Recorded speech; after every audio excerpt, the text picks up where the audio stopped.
Welcome to my channel. Today's topic is about a great legendary leader of India, Mrs. Indira Gandhi. Full name Indira Priyadarshini Gandhi. Indira Priyadarshini was the only child of Pandit Jawaharlal Nehru and Kamala Nehru. She was born on November 19th, 1917. When she was born, India was struggling for freedom from the Britishers, and the Nehru family was fully involved in the struggle of freedom. So, almost from the childhood days, Indira closely associated with the events of those days of turmoil. In her childhood days, she made a group of children and she called them as Vanarasena, who will fight for the freedom struggle of India. For Indira, Nehru was a great source of inspiration. Indira Priyadarshini studied in Switzerland. She also went to Rabindranath Tagore's Vishwabharati University in Shantiniketan, and she also got her education in Oxford University. In 1942, despite the disapproval of her family, Indira married Feroz Jahangir Gandhi, a Parsi lawyer, and the couple were soon blessed with two sons, Rajiv and Sanjay. Next, we shall move to Indira Gandhi's political journey, which was full of ups and downs.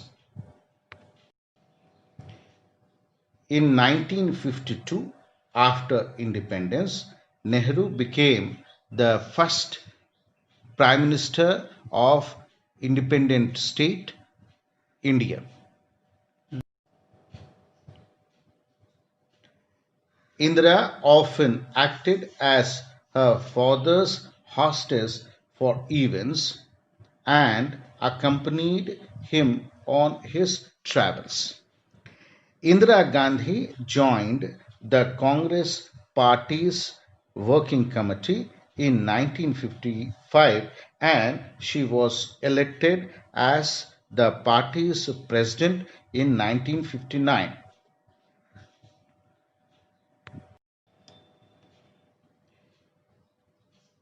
After the death of her father, Jawaharlal Nehru, in 1964, she became the member of Rajya Sabha and she was inducted into the cabinet of Lal Bahadur Shastri as the Information and Broadcasting Minister. Her career as the Prime Minister. The journey starts now. On the demise of Lal Bahadur Shastri, Indira was appointed by Congress party leaders on January 1966 as the Prime Minister of India, the first woman to occupy the post in the country. In the year 1967 general elections, amidst economic problems like food crisis, rising prices, unemployment, Indira Gandhi managed to win her seat from Raebareli. But the Congress party managed only thin majority in the Lok Sabha. Gandhi, as Prime Minister, she inducted Morarji Desai as Deputy Prime Minister and Finance Minister. In the following years, differences erupt between Indira Gandhi and the other Congress senior leaders. The difference is over economic reforms, social control of banking, government taking up foreign trade,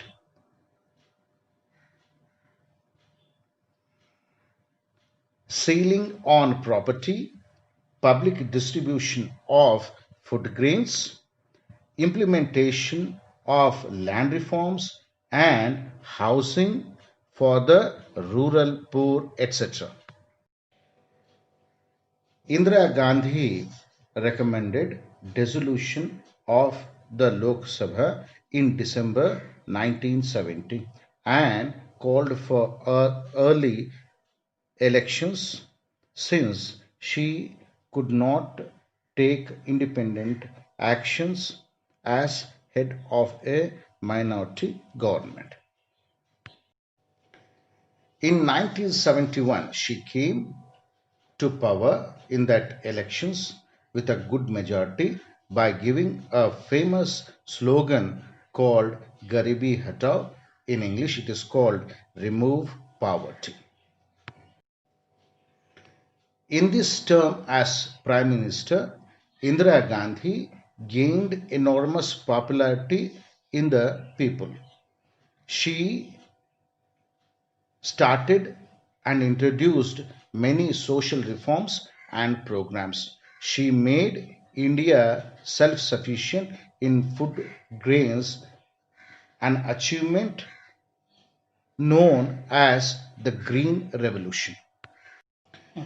In 1971, Indira Gandhi won the battle against Pakistan and helped to create a new country called Bangladesh. She supported the Bengali movement in Bangladesh.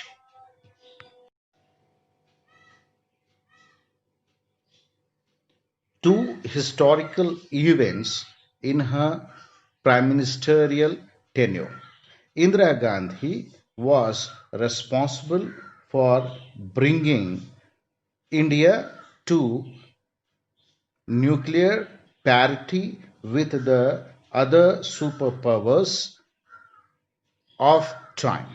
On May 18, 1974, tested successfully a nuclear weapon, namely Smiling Buddha, and it is also called as Pokhran Test 1. She is also responsible for sending the first Indian to space, Rakesh Sharma, on 3rd April 1984.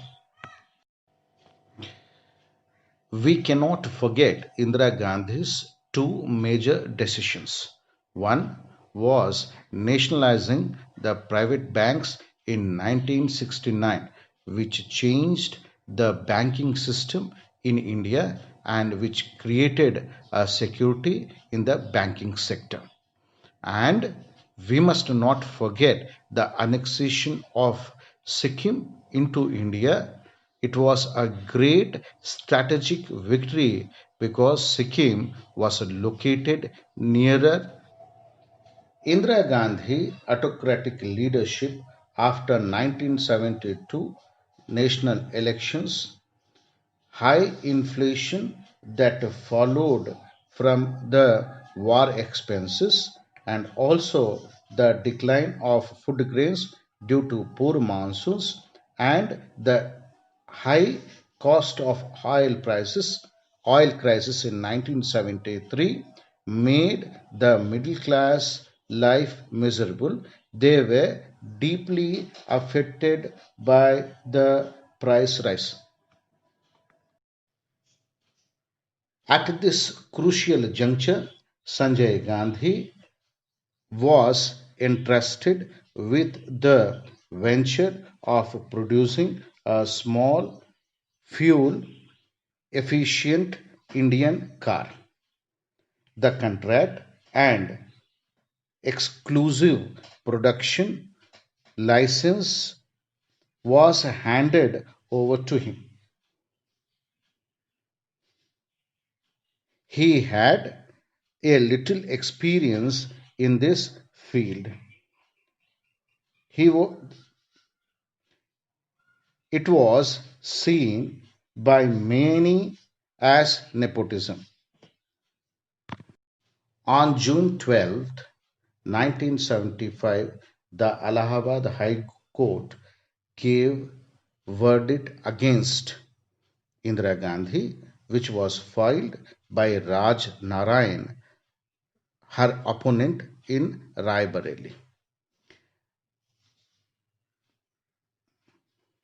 Raj Narayan proved that the government officials were used for election purposes, government machineries were used for elections, and excessive expenses were also considered for this verdict. Overall, after the verdict of Allahabad, the JP movement in Gujarat for complete revolution created high tension in Indira Gandhi. Instead of resigning, she declared a state of emergency in 1975, and it was up to 1977. In the state of emergency, citizens' civil liberties were suspended, the press was acutely monitored and censored, her opposition leaders were detained without trial. Many called this as the reign of terror. In 1977, Janata Party got the mandate to rule the country under the leadership of Morarji Desai, but it couldn't sustain for many years and the downfall came early. In 1977, the people of India voted against Indira Gandhi. First time in the history of independence India, non-Congress party came into power, and it was under the leadership of Morarji Desai. But the government could not sustain for many years, and due to internal problems, it failed to address the problems in the country. In 1980, Indira Gandhi came into power for the fourth time. She fought under the new party called Congress I. In 1984, the Khalistan terrorists occupied the Golden Temple in Amritsar. It was a challenge to her power. It was against the Indian government. She ordered a military operation entitled the Blue Star, which triggered and ignited an uprising in the Sikh community. In the same way, in 1966, the sadhus protested against the cow slaughter and they agitated round the parliament, which ended by killing 6 sadhus. Indira Gandhi was a bold leader. For the sake of the country,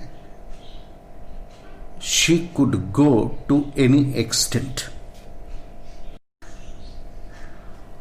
On 31st October 1984, she was assassinated by her 2 trusted bodyguards seeking retribution of the Golden Temple massacre.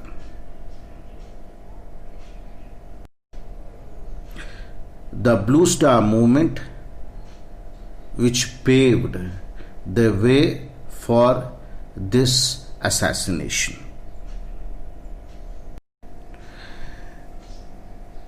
Indira Gandhi was an extraordinary leader with a strong will. She was the chairperson of the non-aligned movement.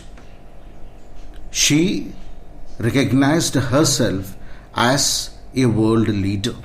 Once she was giving a speech in Orissa. A stone came from the crowd and it injured her nose. But within few minutes, she bandaged herself on the nose and came back and addressed the rally. That showed her endurance, that showed her capacity to be a leader. When Sanjay Gandhi died in air crash, he was brought to the hospital. At that time, Chandrasekhar and Atal Bihari Vajpayee came for condolence, but Indira Gandhi, while she was conversing with Chandrasekhar, asked the situation of Assam. Can you imagine? She was so bothered about the nation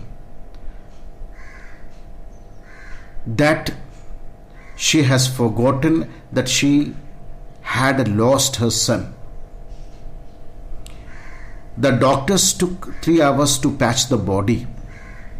She requested the doctor to leave that room. She wanted to be alone there. And she was inside alone for 3 to 4 minutes, seeing the dead body and convincing herself that Sanjay Gandhi was no more. By her strength, strong will, she ruled this nation for many years.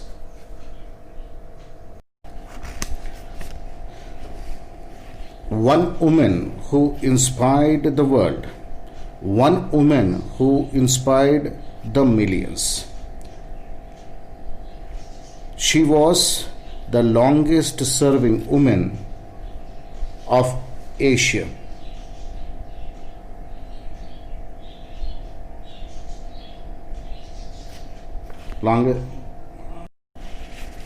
One who changed the millions, one who changed the nation, the longest serving Prime Minister woman in the world.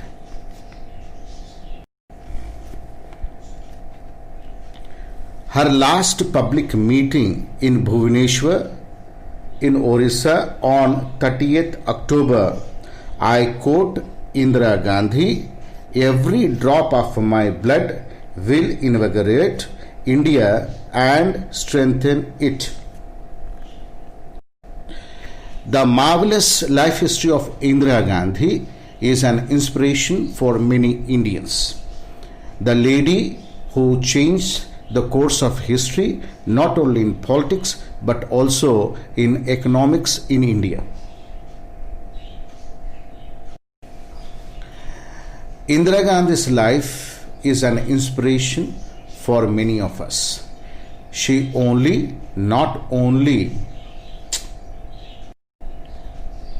Indira Gandhi's life is an inspiration for many children. She not only changed the course of politics, but also she dictated it. I end the small biography of Indira Gandhi by her words. I quote, "Our nation's strength ultimately consists in what it can do on its own and not in what it can borrow from others." Goodbye, namaste. We shall meet in the next video. Namaskar.